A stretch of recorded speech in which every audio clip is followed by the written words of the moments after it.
الحمد لله رب العالمين والصلاة والسلام على سيد المرسلين وعلى آله وصحبه أجمعين أما بعد أعوذ بالله من الشيطان الرجيم بسم الله الرحمن الرحيم إن عدة الشهور عند الله 12 شهرا في كتاب الله وقال النبي صلى الله عليه وسلم أفضل الصيام بعد شهر رمضان المحرم أو كما قال عليه الصلاة والسلام۔ محرم الحرام کا مہینہ شروع ہو چکا ہے۔ مذہب اسلام کا یہ پہلا مہینہ ہے اور 1444 ہجری کا آغاز ہو چکا ہے۔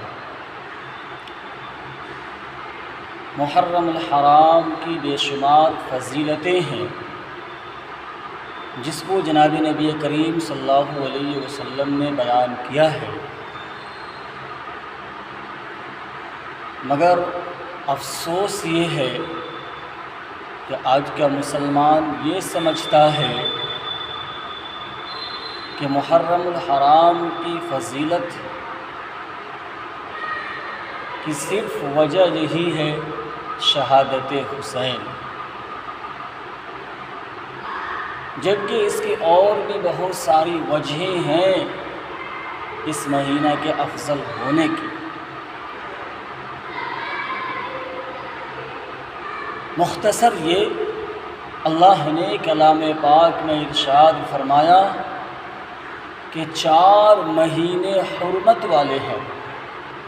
اشہر حرم 4 مہینے کہلاتے ہیں جن مہینوں میں قتل قتال آپ صلی اللہ علیہ وسلم کے آمد سے قبل ہی سے ممنوع تھا۔ ان 4 مہینوں میں ایک مہینہ محرم الحرام کا مہینہ ہے۔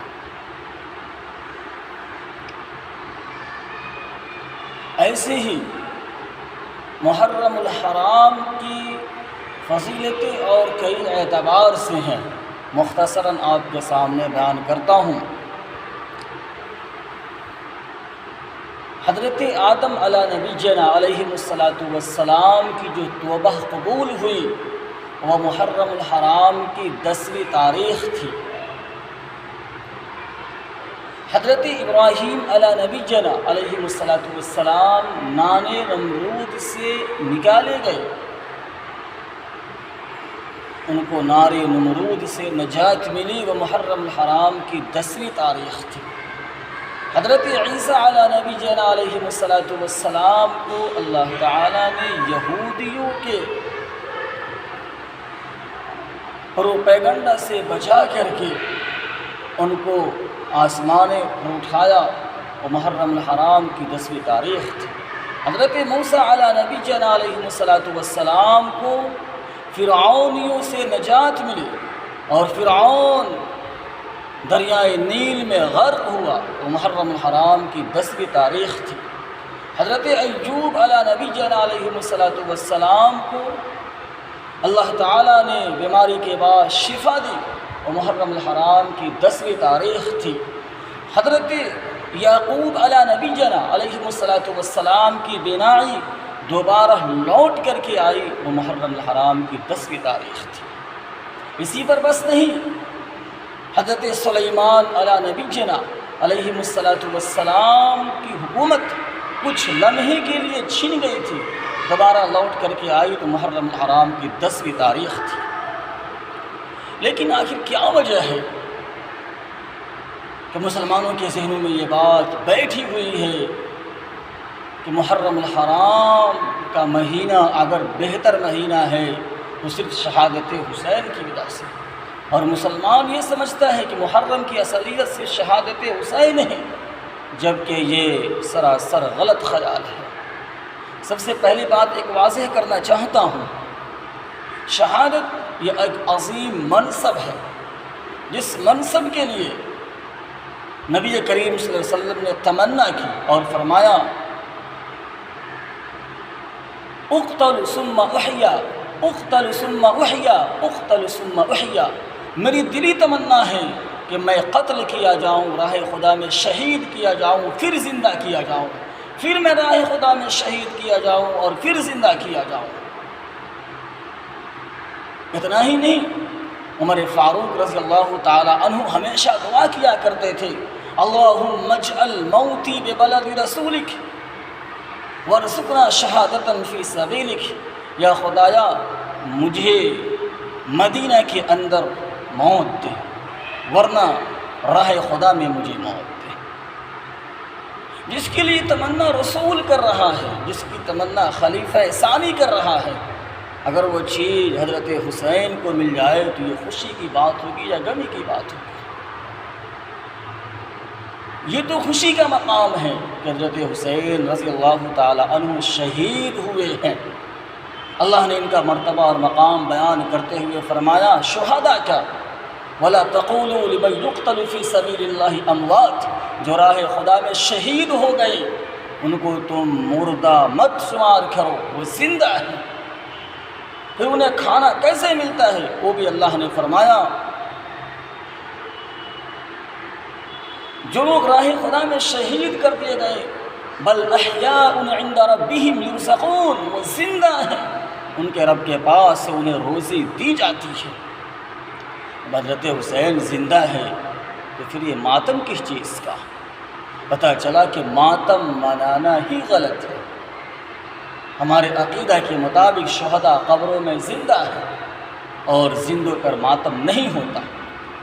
اگر یہ اب یہ کہتے ہیں کہ موت کی وجہ کہ حضرت حسین دنیا سے پردہ فرمائے گئے اور آخرت کے اعتبار سے بھلے وہ زندہ ہیں لیکن دنیا سے تو جا چکے ہیں، میں کہتا ہوں کہ اگر موت ہی خوشی کی یا غمی کا سبب ہوتا، کسی کا مر جانا اس دن کے لیے منحوسیت کا سبب ہوتا، تو بتاؤں سب سے زیادہ اگر غم منانے کے قابل یا لائق کوئی دن ہوتا تو جناب نبی کریم صلی اللہ علیہ وسلم جس دن اس دنیا سے تشریف لے گئے وہ دن سب سے زیادہ اس بات کا حقدار ہوتا کہ اس دن کو مسلمان ماتم منائے۔ اور کیوں حقدار ہوتا؟ چونکہ جناب نبی کریم صلی اللہ علیہ وسلم افضل البشر، افضل الانبیاء اور سردار انبیاء ہے۔ نبی اکرم صلی اللہ علیہ وسلم کا دنیا سے تشریف لے جانا یا آپ کی موت کوئی معمولی بات نہیں تھی، بہت ہی بڑی بات ہے۔ اس کا اندازہ بتاتا ہوں، غزوہ احد میں یہ خبر مشہور ہو گئی کہ جناب نبی کریم صلی اللہ علیہ وسلم شہید ہو گئے ہیں۔ صحابہ کرام کی کیا حالت تھی؟ صحابہ کرام نے یہ کہنا شروع کر دیا کہ جب نبی اکرم صلی اللہ علیہ وسلم ہی زندہ نہیں رہی تو ہمیں اس دنیا میں رہنے سے کیا فائدہ، چلو اپنی جانیں قربان کر دیتے ہیں۔ اچانک ایک صحابی کی نظر پڑتی ہے، تب جا کر کے صحابہ کرام کو ہوش آتا ہے۔ اتنا ہی نہیں، حضرت عمر فاروق رضی اللہ تعالی عنہ جناب نبی کریم صلی اللہ علیہ وسلم کے وفات کے دن ننگی تلوار لیے کھڑے تھے اور یہ کہہ رہے تھے کہ کوئی آدمی اگر کہے گا کہ جناب نبی کریم صلی اللہ علیہ وسلم وفات پا چکے ہیں، میں اس کے سر کو دھن سے الگ کر دوں گا، اس کا سر اس کے بدن سے الگ کر دوں گا۔ صحابہ کرام کو اتنا صدمہ، لیکن صحابہ کرام نے اس دن کو ماتم کا دن نہیں منایا، لیکن حضرت حسین کی شہادت کے دن کو ماتم کا دن منایا جاتا ہے۔ اس کے پیچھے کی وجہ کیا ہے؟ مختصر یہ، بہت ساری فرقے باطلہ وہ ہیں جو مذہب اسلام کے شبیہ کو، اس کی اصلیت کو بدنام کرنے کی دن رات کوشش کر رہی ہیں، اور جن کے دلوں میں یہ بات بیٹھی ہوئی ہے کہ حضرت حسین خلفائے اربعہ سے بہتر ہے، حضرت حسین جناب نبی کریم صلی اللہ علیہ وسلم کے نواسے تو ہیں ضرور، لیکن چونکہ یہ اولاد علی ہیں اس وجہ سے ان کے ماتم کیا جائے۔ بھائیو، میں آپ سے عرض کروں گا کہ شہادت حسین یہ ماتم کا دن نہیں ہے، بلکہ یہ تو ہمارے لیے فخر کی بات ہے کہ حضرت حسین نے میدان کربلا میں مذہب اسلام کی بقا کے لیے اور اس کی سربلندی کے لیے اپنے سر کو قلم کرایا تھا۔ اور ہمیں نصیحت ملتی ہے کہ جان تو چلی جائے پر مذہب اسلام ہمارے اور آپ کے قلوب سے نہ نکلے۔ اور بھی محرم الحرام کی بہت ساری فضیلتیں ہیں۔ حضرت حسین رضی اللہ تعالیٰ عنہ کی مستقل فضیلت ہے، لیکن کسی دن کو اس وجہ سے ماتم منانا کہ کوئی شہید ہوا ہو، پھر میں کہتا ہوں سب سے زیادہ حقدار آپ صلی اللہ علیہ وسلم کے وفات فرمانے کا دن تھا۔ اس کے بعد ابو بکر صدیق رضی اللہ تعالیٰ عنہ جس دن وفات کیے وہ دن اس کا حقدار تھا، چونکہ اللہ کے رسول نے بھی فرمایا، ہمارا عقیدہ بھی ہے افضل البشر بعد الانبیاء، ابو بکر صدیق رضی اللہ تعالی عنہ انبیاء کے بعد کوئی انسان سب سے بہتر ہے اس روئے زمین پر تو ابو بکر صدیق کی ذات گرامی ہے۔ وہ ان کے وفات کا دن اس بات کا حقدار تھا کہ اس دن ماتم منایا جاتا۔ اس کے بعد عمر فاروق رضی اللہ تعالی عنہ کے وفات کا دن اس بات کا حقدار تھا کہ اس دن ماتم منایا جاتا۔ کیوں؟ اللہ کے رسول نے فرمایا لو کان بعدی نبیا لکان عمر رضی اللہ تعالی عنہ، اگر میرے بعد کوئی نبی ہوتا تو عمر ہوتا۔ لیکن مسلمان جناب نبی کریم صلی اللہ علیہ وسلم کے وفات کے دن کو ماتم کا دن نہیں مناتا ہے۔ خلیفہ اول ابو بکر صدیق رضی اللہ تعالی عنہ، خلیفہ دوم حضرت عمر فاروق رضی اللہ تعالی عنہ کی وفات کے دن کو ماتم کا دن نہیں مناتا ہے۔ اگر مناتا ہے تو کس کے دن کو؟ حضرت حسین کی وفات کے دن کو ماتم کا دن مناتا ہے۔